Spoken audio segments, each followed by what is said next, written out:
కర్నూలు కేంద్రంగా YCP TDP పార్టీల మాటల తూటాలు పేలుతున్నాయి. నిన్నటి రోజున పెద్ద ఎత్తున వైసీపీ టీడీపీ పార్టీలు పోటాపోటీ ఆందోళన చేశాయి. ఈ నేపథ్యంలో మనతో మాట్లాడడానికి నంద్యాల ఎంపీ శబరి ఉన్నారు. మేడం చెప్పండి, ఇవాళ చూస్తూ ఉంటాము రాజకీయ పరిణామాలు రోజు రోజుకి కక్షగట్టి వైసీపీ పార్టీ మీద వాళ్ళ నాయకుల మీద కేసులు పెడుతున్నారని నిన్న పెద్ద ఎత్తున ఆందోళన చేశారు. అదే సందర్భంలో పోటీగా టీడీపీ కూడా ఆందోళన చేసే పరిస్థితి ఎందుకు?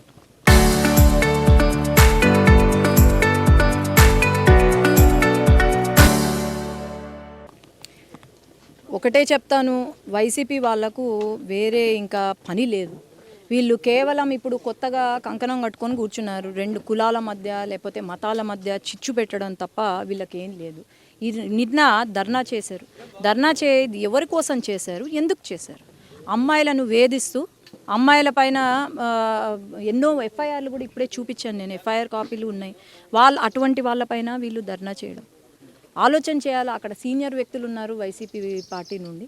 సీనియర్ వ్యక్తులు కూడా స్క్రాప్ని పక్కన పెట్టుకొని, రౌడీ మూకలను పక్కన పెట్టుకొని ఈరోజు వాళ్ళ పరువు తీసుకుంటున్నారు అని నేను తెలియజేస్తున్నాను. అంతకు మించి ఏమీ లేదు. ఈరోజు ఏదైనా అభివృద్ధి, వాళ్ళు చేసిన అభివృద్ధి గురించి మాట్లాడమంటే మాట్లాడరు. వాళ్ళు అంటారు 2014లోనే ఏదో ఇతనం వేసి వచ్చినాడంట జైల్లో, మళ్ళీ 24కి మళ్ళీ పోతాడంట, తర్వాత పోతాడు, ఇప్పుడు మానయ్య ఉంటుంది అని అంటాడు. చాలా దూలం ఉన్నట్టుంది. పోయి నువ్వు అంత మాను చూసుకోవాలంటే ఎట్లా పెరిగిందో, ఏ కాయలు వస్తున్నాయో, ఏ పండ్లు వస్తున్నాయో చూసుకోవాలనుకుంటే కనుక పోయి చూసుకొని రావచ్చు. నువ్వు ఫ్రీగా వెళ్ళొచ్చు, ఎప్పుడైనా వెళ్ళొచ్చు, కానీ రావడం మాత్రం అంత ఫ్రీగా రాలేవని నేను తెలియజేస్తాను. మంత్రి టీజీ భరత్ 45 కోట్లు స్కామ్ చేశారని, అది పార్టీ దృష్టిలో లేకుండా చేశారని ఆరోపణలు చేశారు. ఇది పార్టీ దృష్టిలో ఉందంటారా? కాదండి, అసలు స్కామ్ పార్టీ దృష్టిలో ఉండడం ఏమిటి? అసలు స్కామ్ చేశారు అని ఒక రౌడీ వెధవ మాట్లాడుతుంటే కనీసం ప్రూఫ్స్ ఉన్నాయా? ఒక మాట మాట్లాడే ముందు అదో వాడు ₹1 తీసుకున్నాడు అంటే నీకు ప్రూఫ్ కావాలా, ఎక్కడ తీసుకున్నాడా ₹1 అని. ఏమీ ప్రూఫ్స్ లేకుండా ఇన్ని కోట్లు తీసుకున్నాడు, అన్ని కోట్లు తీసుకుంటున్నారు అంటే ఏంటిది? ఒక వైశ్య కమ్యూనిటీకి సంబంధించిన మినిస్టర్, ఓ ఎడ్యుకేటెడ్ పర్సన్, అది ఒక మంచిగా స్థిరపడిన వాళ్ళకి 40 కోట్లు ఏమి తక్కువ అనుకుంటున్నారా? ఓ 40 కోట్ల కోసము ఏదో స్కామ్ చేసినారు అని మాట్లాడడానికి ఇవన్నీ పనికిరావు. వాళ్ళు ఏదో చెయ్యాలనుకుంటున్నారు, వాళ్ళ గుంత వాళ్ళు తవ్వుకొని వాళ్ళే బుడ్చుకుంటున్నారు. ప్రభుత్వం ఫెయిల్యూర్ అయింది, అందుకే వైసీపీ పార్టీకి గ్రోత్ పెరుగుతుంది పబ్లిక్లో అని నిన్న నాయకులు మాట్లాడుతూ చెప్పారు. మేడం, గ్రోత్ పెరుగుతుందా? ఎవరు చెప్పినారు? వాళ్ళే చెప్పుకుంటున్నారా గ్రోత్ పెరుగుతుందని? వైసీపీ గ్రోత్ కాదు కదా, 11 సీట్లకు పరిమితమైన వైసీపీ వీళ్ళు ఇట్లనే చేసుకుంటా పోతే ఆ ఒక్క సీటు కూడా రాదు అని నేనైతే కాన్ఫిడెంట్గా చెప్పగలుగుతున్నాను. ఎందుకంటే వైసీపీ గ్రోత్ పెరగాలి అంటే ఈ వెధవ వేషాలు కాదు వేయాలంటే. మీరు ఏదో సంస్థాగతంగా మీ పార్టీని బలోపేతం చేసుకొని ముందు మీ కార్యకర్తలను కాపాడుకోండి. కానీ కాపాడుకోవడం అంటే నేను చెప్పేది, మీ కార్యకర్తలు ఎవరైతే ఉన్నారో వాళ్ళకి ఏమన్నా సమస్యలు ఉంటే మా దృష్టికి ఏదన్నా తీసుకొస్తే వాళ్ళ పనులు చేస్తాం. కానీ ఇట్లాంటి వాళ్ళ పనులు చేయడం అంటే ఎంతో బీద పరిస్థితిలో ఉన్న కార్యకర్తలను ఆదుకుంటాం. కానీ ఇట్లాంటి తిక్క చేష్టాలు అయితే చేయొద్దు. అంటే డబ్బులు మూటలు ఇచ్చి సీట్లు తీసుకున్నారు, ప్రజాసేవ చేసి వచ్చిన వాళ్ళు ఎవరు లేరు కూటమి ప్రభుత్వంలో అని చెప్పి బైరెడ్డి సిద్ధార్థ రెడ్డి నేను ఎట్లా చూడాలంటారు దీన్ని? డబ్బులు మూటలు తీసుకొని వచ్చినారంటనా? ఫస్ట్ సీటు తెచ్చుకోమనండి వాడిని. నిన్న ఛాలెంజ్ చేశారు కదా, కర్నూలు అసెంబ్లీ సీటు నువ్వు పోటీకి రా నీకు ఛాలెంజ్ చేశారు కదా. ఫస్ట్ నువ్వు సీటు తెచ్చుకొని తర్వాత డబ్బుల మూటల గురించో లేకపోతే ఎన్నికల గురించో నువ్వు మాట్లాడు.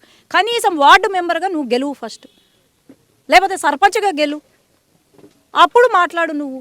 తర్వాత విషయాలు తర్వాత మాట్లాడుకుందాం. కూటమి ప్రభుత్వం కొద్ది రాజకీయం చేస్తుంది, పోలీసులు అడ్డు పెట్టుకొని చెప్పి ఎస్వి మోహన్ రెడ్డి కామెంట్ చేశారు. మీ కామెంట్ చూడ, అంత స్థాయి వ్యక్తి అటువంటి మాటలు మాట్లాడడము కరెక్ట్ కాదు. ఏంటండి, నాకు నోటికి కూడా అలాంటి మాటలు రావు. మీరు మాట్లాడిన మాటలు వాళ్ళకు కూడా రెస్పెక్ట్ ఇచ్చే పార్టీ మాది. ఒక ట్రాన్స్జెండర్ కమ్యూనిటీ గురించి మాట్లాడాడు. ట్రాన్స్జెండర్ కమ్యూనిటీ గురించి కూడా మేము రెస్పెక్ట్ ఇచ్చే పార్టీ. ఆనాడు ట్రాన్స్జెండర్స్ గురించి కూడా నేను పార్లమెంట్లో మాట్లాడాను. అలాంటిది ఎవరెవరినో అడ్డం పెట్టుకొని ఏందేందో బూతులు మాట్లాడుకుంటా, ఇది కరెక్ట్ కాదు. అనవసరంగా మీ స్థాయిని మీరు కాపాడుకుంటే బాగుంటుంది. కానీ ఇట్లాంటి చిల్లర వెధవలు పక్కన వేసుకొని మీరు కూడా అట్లాంటి మాటలు మాట్లాడితే కరెక్ట్ కాదని నేను చెప్పాను. అంటే పోలీస్ యూనిఫామ్ ఊడగొడతాం, తప్పనిసరిగా ఈ కార్యకర్తల గేట్ ముందర నిలబెడతామని జక్కంపూడి మాటని ఎట్లా చూడాలి? కాదండి, పోలీసులు అంటే ఏమనుకుంటున్నారు వీళ్ళు? అంటే ఒకడు అమ్మాయిలను బ్లాక్మెయిల్ చేసి అమ్మాయిల వీడియోలు తీస్తే యాక్షన్ తీసుకోకూడదా? మర్డర్లు చేస్తే యాక్షన్ తీసుకోకూడదా? లేకపోతే కిడ్నాపులు చేస్తే యాక్షన్ తీసుకోకూడదా? పోలీసులు చేతులు కట్టుకొని ఉంటారా? మీరే చెప్పండి. పోలీసులు పోలీస్ డ్యూటీ చేస్తారు అన్నాడు కదా, మానయిందో లేదో చూడాలని రమ్మను, చూడమను.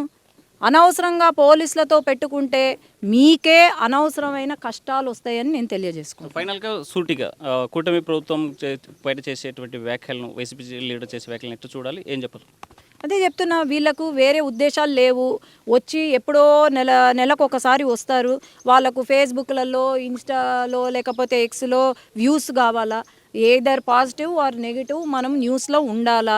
అంతకు మించి వీళ్ళకి ఏమీ లేదు. అసలు ఏ దానిపైన ధర్నాలు చేస్తున్నారు, ఏంటి సమస్యలు ఏంటి కూడా అవగాహన లేదు.